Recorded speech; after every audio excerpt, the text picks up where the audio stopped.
Paper Tastes Good by SugarPinkieVA. What?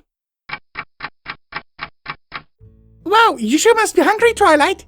Pinkie Pie lightly poked Twilight in her furry tummy, eliciting a soft squeal from the unsuspecting alicorn.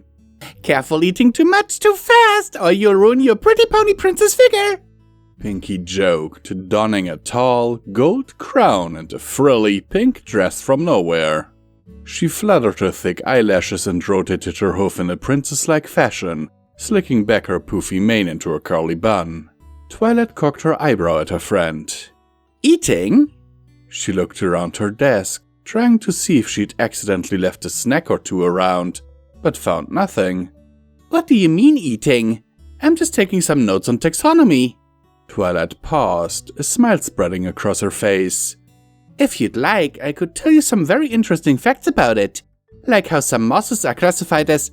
Twilight's lesson was abruptly cut off by Pinkie suddenly ramming into her desk, pointing wildly at... something. Her cup of brand new quilts summed onto the soft carpet, brightly colored feathers flying everywhere. The parchment skirted to the left, along with the table, messing up the perfectly aligned edges. Of course you're eating! Pinkie screeched, as if offended that Twilight was denying it.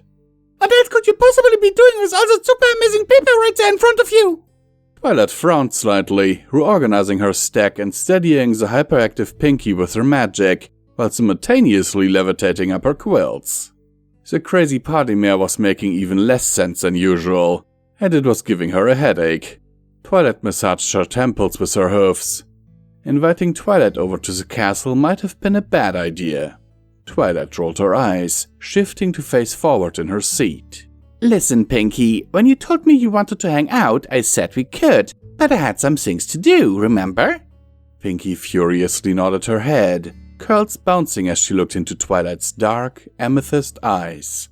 Well, Twilight continued, you told me you wouldn't bother me until my work was done, right? Another nod. So I need to work now. Besides, I'm pretty sure Starlight is around somewhere. The last time I saw her was this morning, I think. Why don't you go talk to her until I'm finished? The nodding turned to shaking. Oh no! Pinkie said, glancing out the window in Twilight's bedroom. A few birds fluttered by, landing on a branch outside. One was orange with a brown head, and the other white with a brown, purple streak. They oddly reminded Twilight of two ponies she knew, but couldn't place who. She shook her head as Pinkie resumed talking. Starlight left a few hours ago to get her mane styled. I think she's gonna change it a lot, actually. The pink mare nervously shivered. And just between you and me, I'm actually a bit scared of Starlight. I mean, I like her and all, but she does seem to use her magic to force other ponies to do things. And like, what if she forces me to hate parties? That would be really awful. Twilight glared at Pinkie Pie. She doesn't force ponies to do anything. Pinkie squirmed under Twilight's disapproving look. Not to be a meanie pants or anything, but yep, she does. Name one time she did. She made the whole town have the same cutie marks so every pony would be equal. Pinkie coughed. Still, Twilight insisted. She's different now. Starlight doesn't do that anymore. Does too. Does not. Does too. Pinkie, name something she did recently that could have come off as forceful. She made Big Mac go through the horrible trauma of speaking his every thought. Does too. Twilight sighed and stopped arguing, thinking that one over. Fine, maybe Starlight is being a bit too controlling. Just maybe. She is still learning about friendship after all. But sure, I'll ask her about it later, okay? Pinkie laughed, booping Twilight roughly on the nose. Aw, I'm just kidding. I love Starlight. We're so close, we're like sisters. Pinkie pulled out a picture of her and Starlight, hugging, with the words, "Best kindest sisters forever," inscribed on the frame. And I totally don't think she does that, or at least not to be mean. Twilight blinked softly, confused. Alright.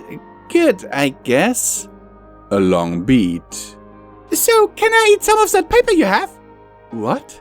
Can I please? You can't possibly eat it all. And it looks so good. Twilight stared, dumbfounded, eyebrows arched, as she attempted to reply. But what? Please? Pinkie pleaded with big, blue eyes, forelegs clasped together. You want to eat this paper?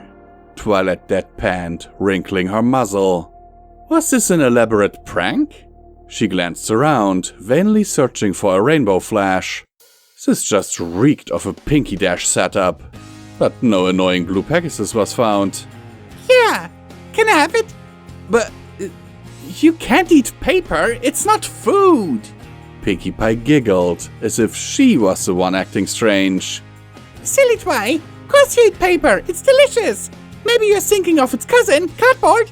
Bah, cardboard is gross. Twilight didn't respond. Oh no! Pinkie Pie's playful expression turned worried. Wait, don't tell me you've never tried paper before!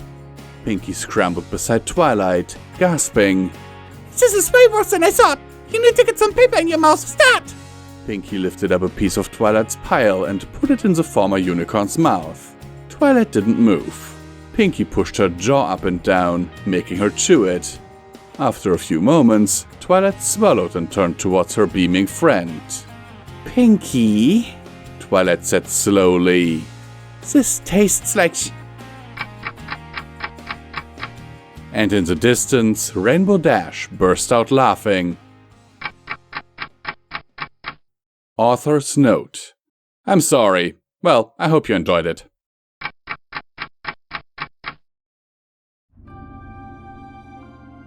We here at Pony&Wolf Productions thank these amazing patrons of ours for their monthly support, without which all of this would not be possible. We sincerely appreciate it, and every dollar helps, is needed, and will be used to keep us going to produce audiobooks for your continued enjoyment. It is, now more than ever, important that you support your favorite creators if possible, due to YouTube changing in a way that is not very friendly to content creators. Especially small content creators, like us. In recent months, the names you see on screen have enabled Midnight and Visual Pony to keep going and only having to sell off part of their belongings to not end up on the street. As an incentive for everyone, Visual Pony has broken a vow and has promised to read and record Fallout Equestria, Murky number 7, should the monthly support reach $1,500. To be clear, this is the absolute minimum amount needed to keep the apartment and all bills paid without starving, while a production of this size is ongoing. The estimated time for this production would be 3 to 4 years, but people already said that Project Horizons was impossible to do, right? And now look who did it, so with Pony&Wolf, you know we can finish the job. For further information on how to support us, please have a look at the description of this video, as there are also other ways, like our merch store. Sincerely and forever yours, your Pony&Wolf team.